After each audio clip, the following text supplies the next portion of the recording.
A ordem de Deus. Denominacionalismo. Uma ordem de Deus ou dos homens. Todos os cristãos, em maior ou menor medida, buscam na palavra de Deus, a Bíblia, o caminho da salvação, mas parece que são muito poucos os que, após terem sido salvos, buscam na palavra para saber como o Senhor gostaria que se reunissem para adoração e ministério da palavra. Apesar de todos acreditarem que só existe uma forma de serem salvos, muitos consideram que deve ficar a critério de cada um escolher como devem adorar. No cristianismo de nossos dias, parece que os cristãos estão agindo como os filhos de Israel no tempo dos juízes, cada um fazia o que parecia bem aos seus olhos. Como resultado disso, existe hoje uma imensa variedade de opiniões sobre a adoração cristã, e boa parte conflitante entre si. Ao longo dos anos a maioria dos cristãos tem adorado cada um à sua maneira, ou segundo um estilo peculiar às suas preferências pessoais, e a filiação denominacional. Por gerações os cristãos têm literalmente aceitado o que a tradição legou à igreja, sem questionar. Na verdade, a maioria acha que é assim que Deus quer que seja. Será que Deus se importa com a maneira como o seu povo adora, ou o modo como se reúnem para o ministério da palavra? Será que ele tem uma opinião a respeito deste assunto? Já é hora de voltarmos aos fundamentos do cristianismo e buscarmos novamente nas escrituras o que Deus tem a dizer sobre o assunto da ordem na igreja. Já que ela é a igreja de Deus, certamente ele deve ter algo a dizer sobre o modo como os cristãos devem adorar. Cremos que o padrão para a adoração cristã e o ministério da palavra, e também para o governo da igreja, estejam na Bíblia, mas parece que a maioria dos cristãos perdeu isto de vista. Já que devemos estar sempre preparados para responder com mansidão e temor a qualquer que vos pedir a razão da esperança que há em nós, precisamos ser capazes de dar uma resposta vinda da palavra de Deus quanto à razão de adorarmos do jeito que o fazemos. Sendo assim, será que podemos apontar a autoridade das Escrituras para o modo como nos reunimos como cristãos para adoração e ministério da palavra? Ou será que estamos apenas seguindo as tradições dos homens, a fim de estimular nossos pensamentos ao longo destas linhas? Faremos algumas perguntas como um desafio a todos os crentes quanto à autoridade bíblica da sua forma de adoração. As perguntas a seguir não têm por objetivo criticar a ordem adotada pela igreja dos dias atuais na adoração e ministério da palavra, mas sim estimular nossos pensamentos quanto a qual seria realmente a ordem estabelecida por Deus. Um desafio ao fundamento bíblico do cristianismo denominacional. 1. Que autoridade nos dá a palavra de Deus para estabelecermos igrejas denominacionais ou não denominacionais em meio ao testemunho cristão, quando as escrituras condenam a criação de seitas e divisões entre os crentes? 2. Com que autoridade vinda de Deus os cristãos denominam suas assim chamadas igrejas como presbiteriana, batista, pentecostal, aliança,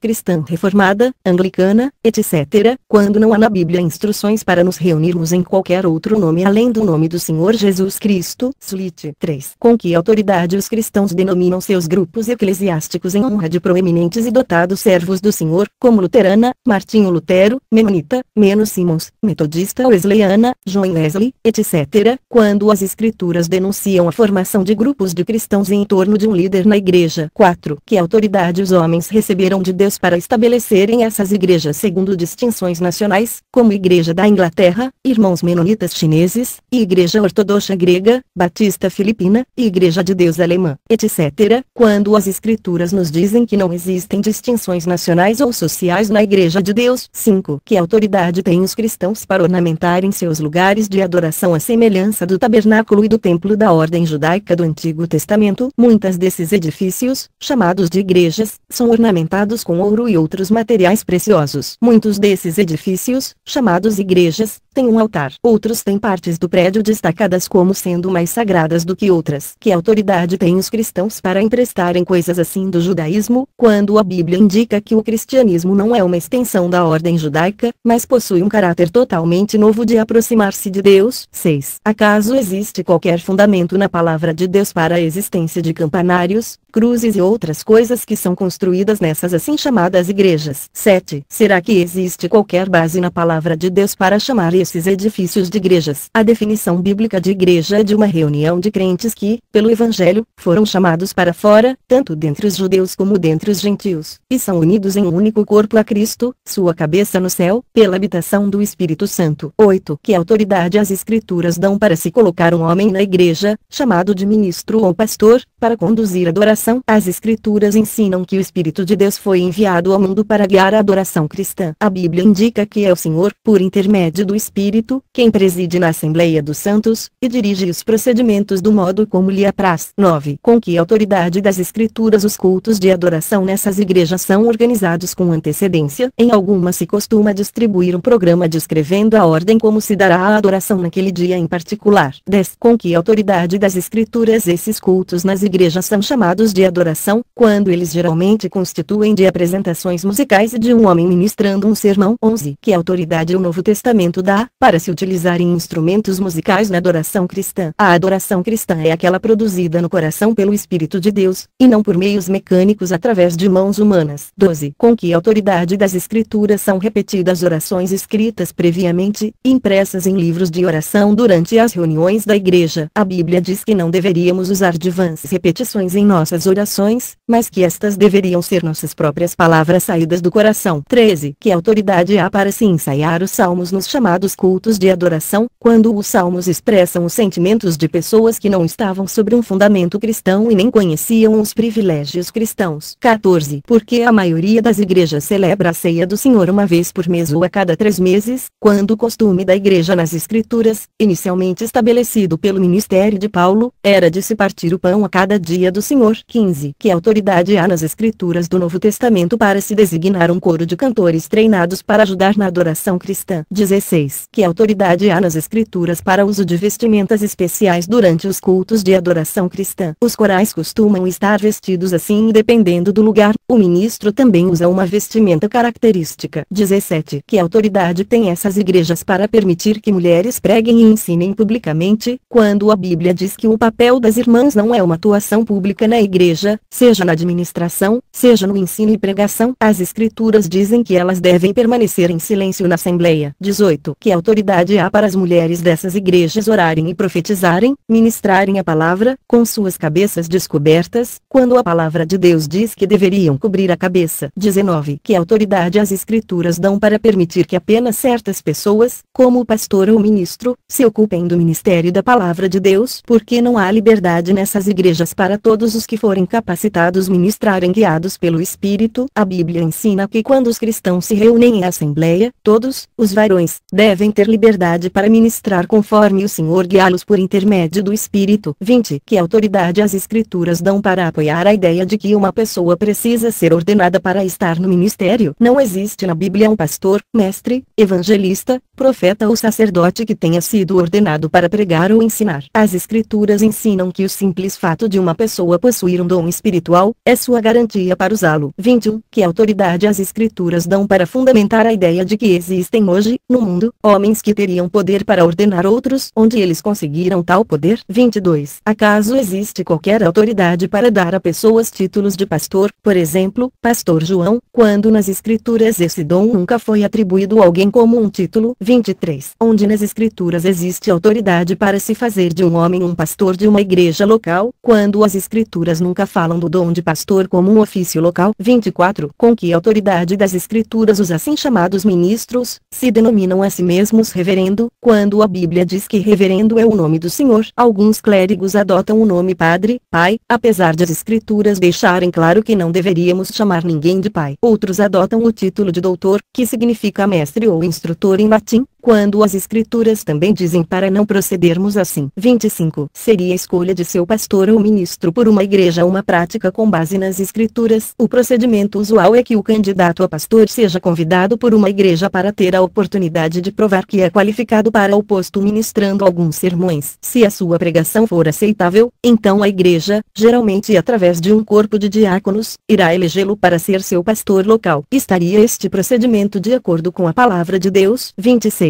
Onde nas Escrituras há autoridade para essas igrejas escolherem seus anciãos? Não existe na Bíblia uma única igreja que tenha escolhido seus anciãos. 27. Com que autoridade das Escrituras as igrejas tornam alguns dias santos e observam festas cristãs como Sexta-feira Santa, Dia de Todos os Santos, Quaresma, Natal, etc. As Escrituras dizem que o cristianismo não tem nada a ver com épocas e dias especiais. 28. Que autoridade das Escrituras tem aqueles que ministram nos púlpitos dessas igrejas igrejas, para ensinar doutrinas erradas como teologia do pacto, amilenialismo, segurança condicional, purgatório, absolvição, guarda da lei, etc. 29. Acaso existe autoridade das Escrituras para se promover reuniões de testemunho, onde um homem se levanta e diz para a audiência como ele foi salvo, geralmente descrevendo sua vida passada de pecados? 30. Que autoridade há no Novo Testamento para se recolher dízimo, 10% de nossa receita, da audiência, quando o dízimo é claramente uma lei mosaica dada para Israel? 31. Onde há nas Escrituras base para campanhas para se levantar fundos e pedir doações de audiências mistas de salvos e perdidos nessas igrejas? A Bíblia indica que os servos do Senhor não tomavam coisa alguma das pessoas deste mundo que não eram salvas, quando pregavam o Evangelho a elas. 32. Seriam os seminários escolas bíblicas, o modo de Deus preparar um servo para o ministério? Conceder e receber diplomas e títulos, como doutor em divindade, seria uma prática fundamentada nas Escrituras. A Bíblia diz que não devemos dar títulos honoríficos uns aos outros. 33. Será que existe qualquer fundamento na palavra de Deus para essas igrejas enviarem ministros e pastores para um determinado lugar para executarem uma obra para o Senhor? Costumamos ouvir comentários como: o pastor fulano foi enviado por tal organização. As Escrituras mostram que Cristo, a cabeça da igreja e Senhor da seara, é quem envia os seus servos para a obra que preparou para eles, por meio da direção do Espírito, e que a igreja deve tão somente reconhecer isso, estendendo ao servo a destra comunhão. 34. Onde nas Escrituras vemos a ideia da igreja ser uma organização que ensina? Costumamos ouvir pessoas dizendo: nossa igreja ensina aqui. Na Bíblia não vemos a igreja ensinando, mas sendo ensinada por indivíduos que são levantados pelo Senhor. Podemos fazer qualquer coisa que não tenha sido definida nas Escrituras. Alguns cristãos respondem a estes questionamentos argumentando que se a palavra de Deus não trata especificamente de algo ou não o proíbe, então Deus não vê problema nisso. Eles acham que se a Bíblia não abordar diretamente o assunto de como os cristãos deveriam se reunir para adoração e ministério, então isso ficaria à escolha e gosto de cada um. Consequentemente, não vem nada de errado em implementar no cristianismo coisas que não estejam na Bíblia. Tal posição exime a igreja de nossos dias da responsabilidade pelo atual estado de coisas. Todavia, esse argumento está completamente equivocado, pois a Bíblia aborda sim a questão de como os cristãos devem se reunir para adoração e ministério. O ideal de Deus pode ser claramente encontrado na Bíblia. Talvez o padrão para adoração e ministério cristão seja tão simples que as pessoas acabam passando por cima dele achando que ele não exista. Boa parte da ordem tradicional do governo da igreja, que é encontrada no cristianismo denominacional hoje, não apenas carece de fundamento na palavra de Deus, na verdade, ela chega até a contradizer o que Deus estabelece em sua palavra. Além disso, não se trata de um princípio sadio raciocinar sobre o que não está na Bíblia para aprendermos a vontade de Deus a respeito de qualquer assunto. Em essência, o que se está insinuando é que podemos fazer o que quisermos na adoração e ministério, desde que não seja proibido pela Bíblia. Isto não faz sentido. Faz-nos lembrar do que um irmão de boas intenções, mas equivocado, disse certa vez: na Bíblia existem mais entrelinhas do que linhas. Certamente esta não pode ser uma maneira sadia de buscarmos a vontade de Deus sobre qualquer assunto. Se aplicarmos o mesmo princípio sobre outros assuntos que dizem respeito à doutrina e prática cristãs, não haveria limites para o número de situações em que poderíamos aplicar um raciocínio assim. A verdade concernente a um assunto em particular seria imediatamente perdida. Na verdade, é justamente isso que está acontecendo de uma maneira geral com a própria questão de como os cristãos deveriam se reunir para adoração e ministério da palavra. A razão de Deus nos dar a sua palavra foi para que conhecêssemos a sua vontade. Se existe uma prática louvável para nós, esta é buscar a verdade em sua palavra e procurarmos, por sua graça, praticá-la. O hábito do apóstolo Paulo era de discutir sobre as Escrituras, isto é, a partir delas, ele não introduzia nelas os seus pensamentos. Isto mostra que jamais temos o direito de inserir nossos próprios pensamentos na palavra de Deus, tentando fazer com que ela diga algo que nós queremos que diga. T.B. Baines disse: ou Deus estabeleceu uma ordem para a Assembleia, ou ele deixou para o homem fazer isso segundo a sua própria vontade. Se ele estabeleceu uma ordem, todos ficam claramente obrigados a ela, e qualquer distanciamento dessa ordem é um ato de desobediência. Se buscarmos honestamente a vontade de Deus, a única maneira lógica de obtermos ajuda sobre este assunto seria voltarmos à palavra de Deus e, por assim dizer, começarmos do zero, dizendo: que tal não fazermos coisa alguma em nossa adoração e ministério, exceto aquilo que é mencionado na Bíblia?